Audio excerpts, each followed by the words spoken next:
Hello everybody, it's me. For those who don't know me, my name is Bill and welcome to my Halloween special. Today, I have a fantastic list of games I've compiled. I've gotten great suggestions from some friends out there such as Chris on MeWe and a few others.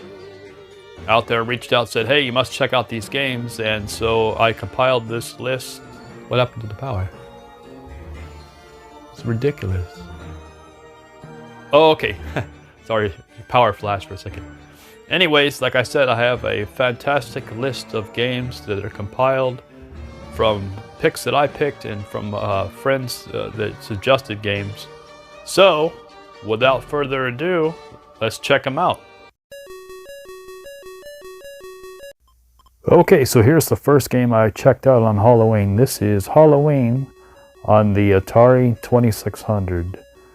Now let me start off just saying, you start off as a babysitter and she's babysitting kids in the house, but she has no idea where they're at. They're all over the house and she has to go find them.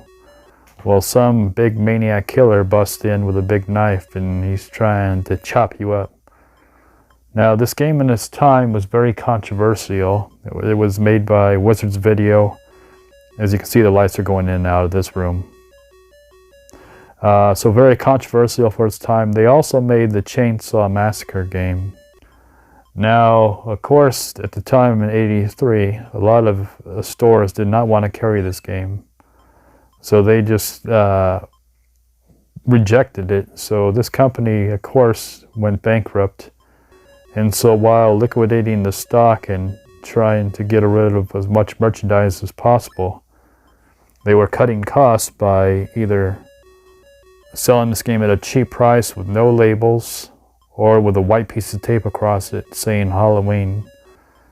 So the game now is highly sought after from collectors for limited copies that are out there. Now, as you can see, that's why it was controversial, my head being lopped off.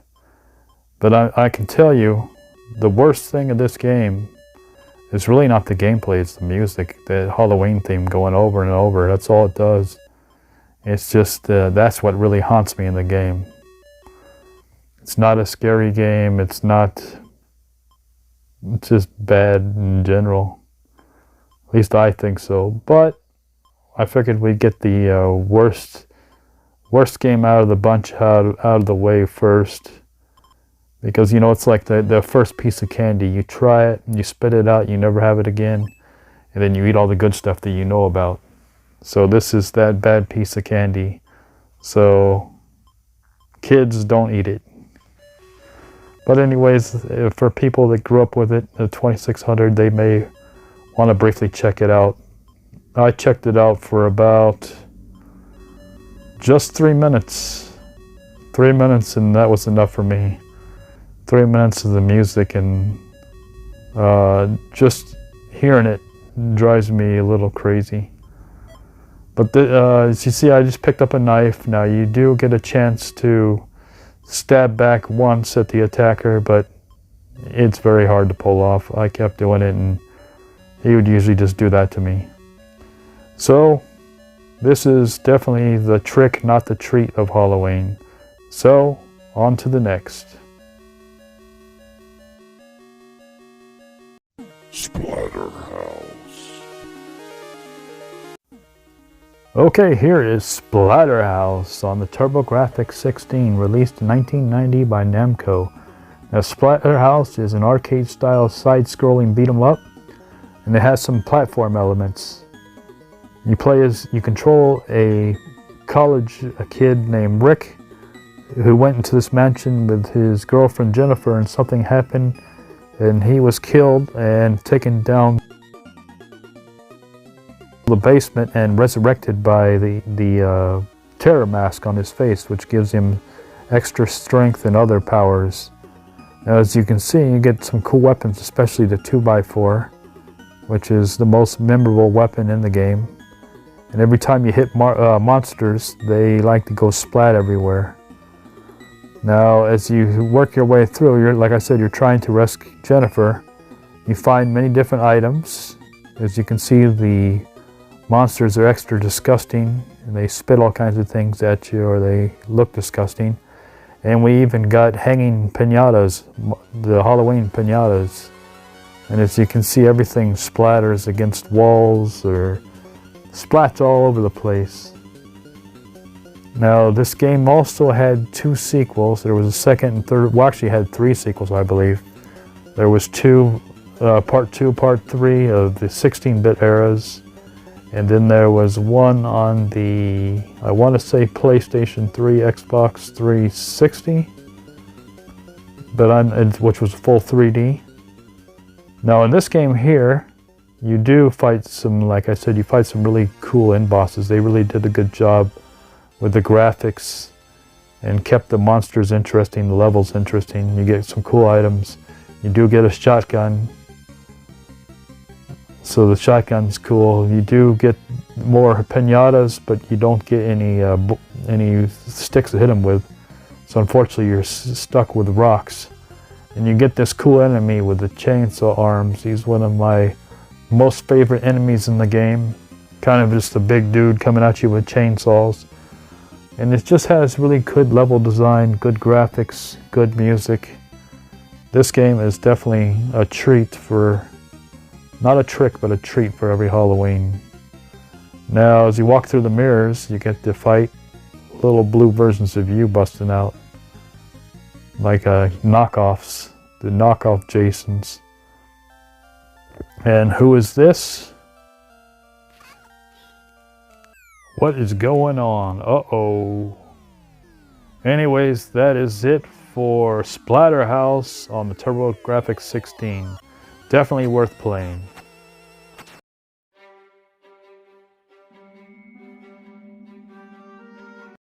Here is the third game on the list. This is Costume Quest on the Xbox 360, also released on the PS3, iOS, and Android, I believe. This was released in 2010 by Double Fine Productions, and it's a fantastic game. You either play as Ren or Raymond, depending on who you choose, and your parents will make you go trick-or-treating together. So she'll put either one of you in charge. So I took Ren this time, so I'm in charge of Raymond. Now Raymond is dressed up like a big candy corn, while she is dressed up like a robot. So you go around collecting as much candy as possible, and as you go trick-or-treating to each house, one of the houses you run into the goblin. Now goblins are out to collect as much candy as possible on trick-or-treat. So he sees Raymond there and he thinks he's a big piece of candy. So he runs off with him, and you have to go back and get your brother back before you get busted for not watching him. So it's really fun. Like I said, my friend Chris is the one who told me about this game. I knew nothing about it. But it's basically a party role-playing game. So it's got your turn-based battles, you collect power-ups, you buy things, get costume parts, and you get more cool powers and things as you level up. And you can switch costumes in the game. Now, I must say I really like this game a lot. It's definitely a treat for Halloween. It's fantastic. It's got funny humor. It's got that funny childhood where kids don't get along kind of humor. Kind of reminds me of the movie Goonies of all things. It's just got this whole adventure of these kids, or of this kid trying to rescue her brother or sister, depending on who you're playing. And lots of humor along the way, and party members you pick up, power-ups, costumes. It's got the full RPG elements full of charm. Definitely a breath of fresh air, and I haven't played anything quite like it in a long time, so I'm really enjoying it. And as you can see, you can play, right now I've unlocked 2 costumes. And I've got a knight I could switch into, and it gets certain powers, or I can play as the robot and it gets certain powers. And it's got this turn-based RPG elements to it. The knight gets a holy shield that gives an extra armor. The robot gets, of course, the extra attacks and things. And it's just full of wit, and I can't wait to go back and play it. And you get these cool little bonus games too. I found the bobbing for apples. And once you complete it, you get stuff for your character. This game is on the Xbox 360, but it is also on the PlayStation 3 and on the Windows, so check it out. So what'd you guys think of the game so far? I really like Costume Quest. That was a suggestion that was given to me from my friend Chris, and I have to say I really like it. I like the imagination between the kids, the interactions they have, a little bit of comedy between the bullies of the school and so on, and the different powers you get with the costumes. So, without further ado, let's check out the rest of these games.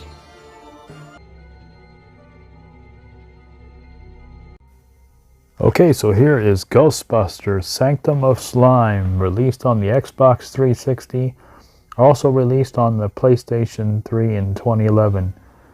Now, it's got this cool comic book art. I like it. It reminds me of the IDW comics of Ghostbusters. The story about Damazu, the destroyer of worlds, how he's come back and you have to stop him. And the Ghostbusters are tired because they've been working really hard, working long hours, and there's a lot of ghosts. So they put a ad out for new recruits. So you can play either as Alan, Gabriel, Bridget, or Samuel. And your first assignment is at the Sedgwick Hotel.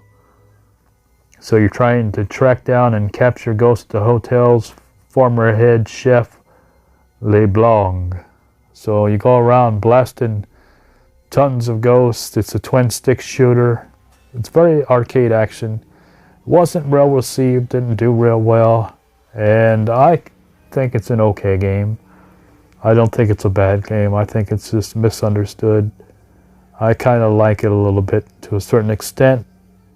It's not like I said, it's not a great game though. I would probably, if I'm rating it, about a 7 out of 10, because I do like the twin stick mechanics. I do like you get different weapons.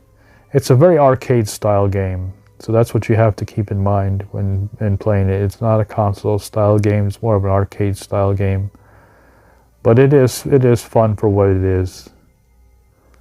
And there is tons of ghosts thrown at you, and there is a lot of discovery. You have to discover and find these collectibles. So you have to find collectibles, collect them. I'm not sure what you get.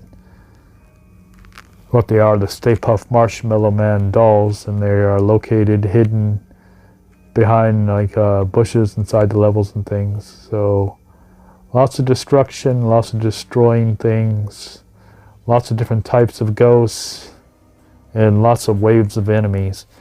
The only thing that I can say is maybe a little bit of a negative is the levels. They all blend together. They all kind of just the same. There's not much differences in each room. But I do like the end boss fights. I do like the ghosts, like the chef here, the head chef ghost. And it is pretty challenging. The game is going to throw a challenge at you. So anyways, this is Sanctum of Slime on the Xbox 360, but it's also on PlayStation 3 and Windows.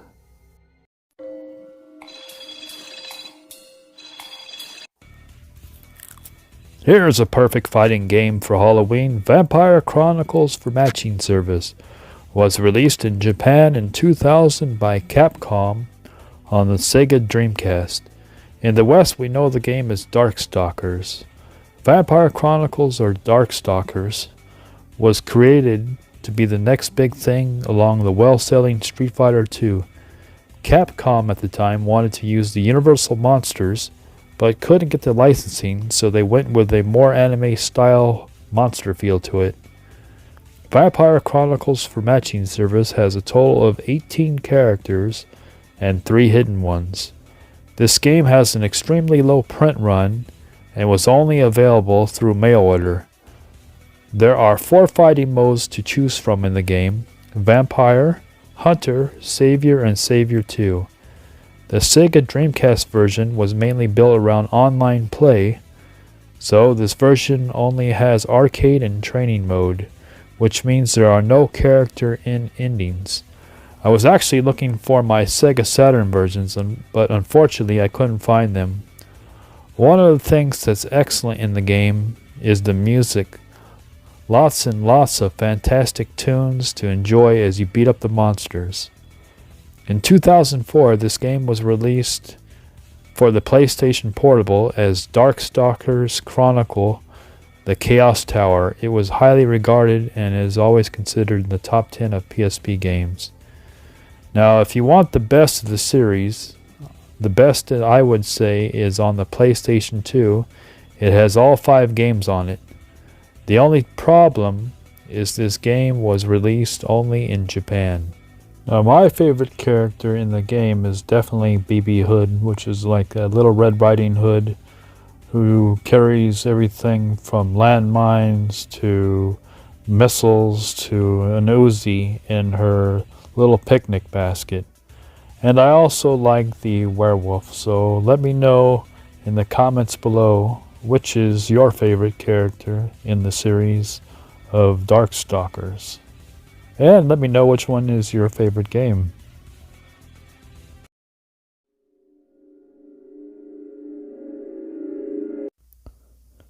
Into the Dead 2 is a first-person shooter released on the Nintendo Switch by Versus Evil.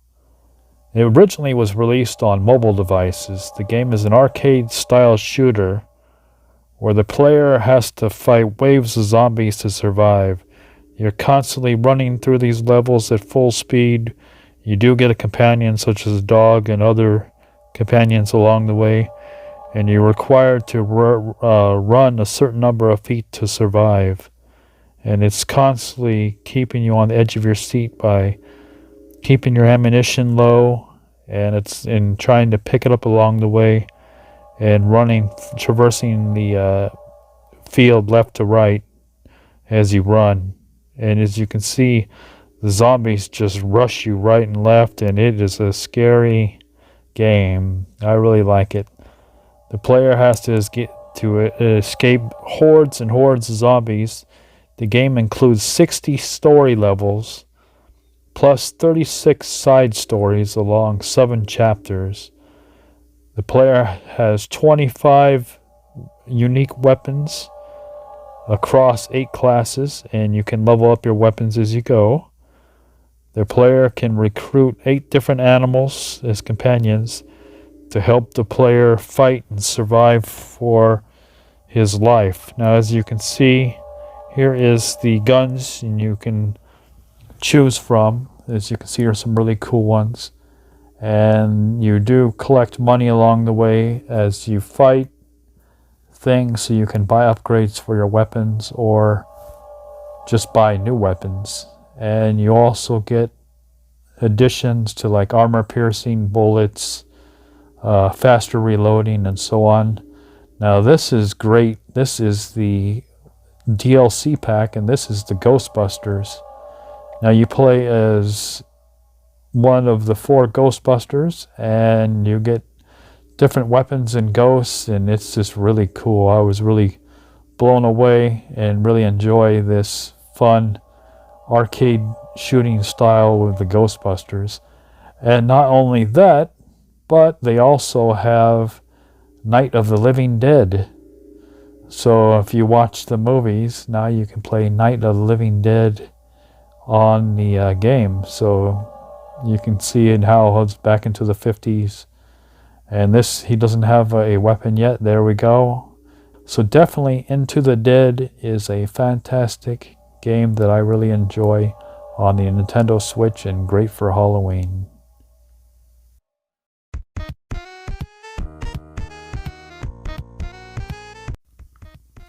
You can't have Halloween without Zombies Ate My Neighbors.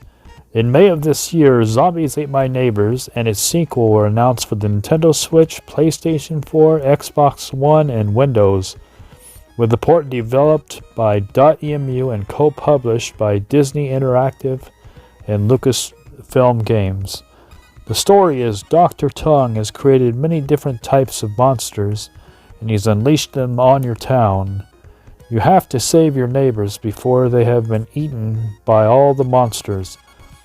Zombie Ate My Neighbors is a run-and-gun game originally developed by LucasArts and published by Konami for the Super Nintendo and Sega Genesis in 1993.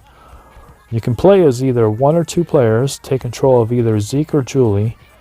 in order to rescue their neighbors from monsters often seen in horror films, such as the classic horror films released in the 1950s, or more modern films like Friday the 13th and the Texas Chainsaw Massacre. Players can collect various types of weapons such as Uzi squirt guns, bazookas, weed whackers, exploding soda cans, ice popsicles, tomatoes, silverware, dishes, crucifixes, flamethrowers, fire extinguishers, and alien bubble guns. The game has colorful and detailed graphics and a fantastic soundtrack that was done by Joe McDermott. Now, as you can see, this game is total lot of fun, and this is the sequel here. This is Ghoul Patrol. The game still has Zeke and Julie, characters from Zombies Ate My Neighbors, who must travel through 5 worlds to save their town from the horror exhibit that has come to life.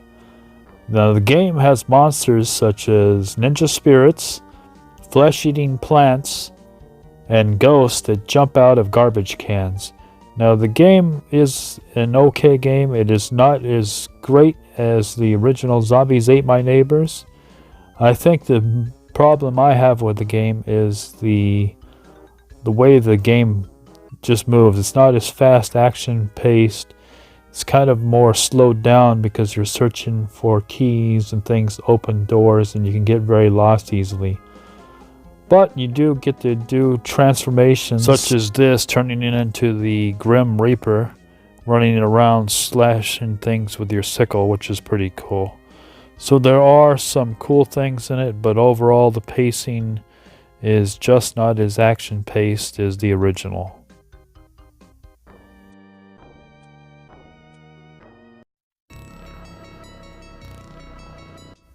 The dead have risen from their graves. Mutant and monsters prey upon the living. 3 monster hunters have joined forces to fight against evil and put a stop to it for good. Night Slashers is a beat-em-up arcade game released in 1993 by Data East. Night Slashers plays a lot like games like Final Fight and Streets of Rage with plenty of monsters to fight. In the game, you can play up to 3 players: Jake Hunter, an American monster hunter with cybernetic arms; Christopher Smith, an English vampire hunter with martial arts; and Hua Hong Zhao, a Chinese martial artist and proficient with mystic arts. Players fight through hordes of attacking zombies and mutants, as well as other monsters, such as elementals and werewolves. The bosses in the game include monsters such as a mummy, a golem, a mad scientist, Frankenstein, a Count Dracula, and others, such as the Grim Reaper. Now, this is the Johnny Turbo's arcade release on the Nintendo Switch, and it was released in 2018. As far as I know, you can only buy it digitally. It's definitely a fantastic beat-em-up game that is perfect for Halloween. The gameplay, the music, the graphics are all top-notch in this arcade classic. Now, as you can see, I am fighting the golem as we speak, and each character has one special move they can use per life, such as the martial artist, he can use the vampire hunter, he can use ice to freeze things. The guy with cybernetic arm uses a big energy ball, and I forgot what Hong Zhao does, the martial artist. But as you can see, every fighting game has the classic elevator scene. Double Dragons had it, I believe Final Fight had it. I know Streets of Rage has had it. And here is the Black Knight with his big massive sword. And as you can see, you can freeze him for a brief second. And here is Hong Hua Zhao, and she is the more faster character, whereas the vampire hunter is the more balanced character, and the guy with cybernetic arms, Christopher, is the more strong character. And here is the Dracula. So as you can see, it's a perfect game, beat-em-up game for Halloween, and definitely worth a playthrough.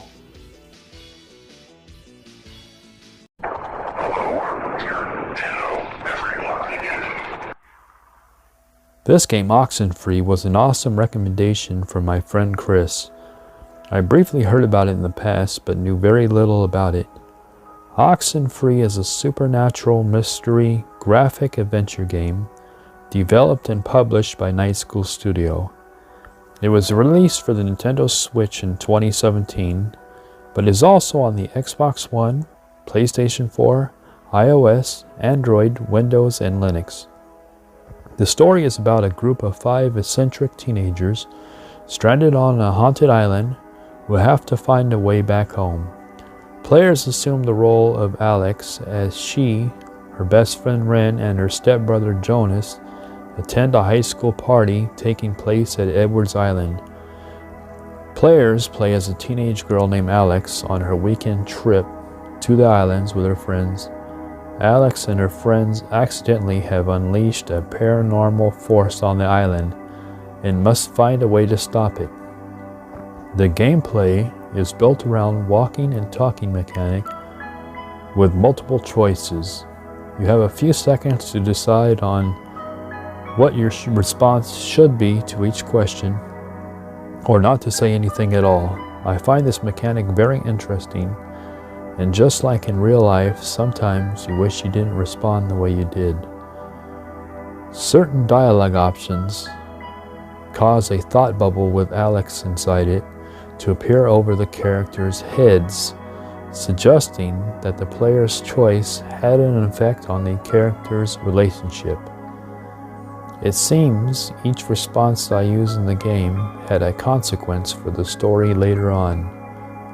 Objects in the game can be interacted with, and Alex carries a small handheld radio that can communicate with ghosts and open up doors and perform other actions. The radio is a very important tool to use throughout the game. Not only is it interesting to use, but also adds to the eerie feeling you get in the game. The sound effects, the music is top-notch in the game. The game has no game over screens. Rather, the player's choices and relationships with the characters determine which of several possible endings the player receives. As you can see, the game is full of gorgeous landscapes and very well-written story with many possibilities depending on how you build relationships with your friends on the island. I gotta say once again, thanks to Chris for telling me about this game. I'll definitely finish it soon. Now, as you can see, I've been playing for quite a while, and this is one game I'm definitely gonna finish this Halloween. And it's a very interesting game. Like I said, the sound effects that you can't really hear because of my video editing, but the sound effects really affect the eerie feeling of this game. The atmosphere is a lot more beautiful than the video can capture when it's sprawling and moving, interacting with the sound effects in the background, and the interestingness of the using the radio stations to tune in, to talk to the ghosts, or hear different radio broadcasts from the past, or different songs and things add to the eeriness of the game. I'm very lucky that this is my last game on the list. I saved the best for last all by accident, and it is definitely a highly recommended game to play anytime, especially on Halloween. I hope you guys liked this video.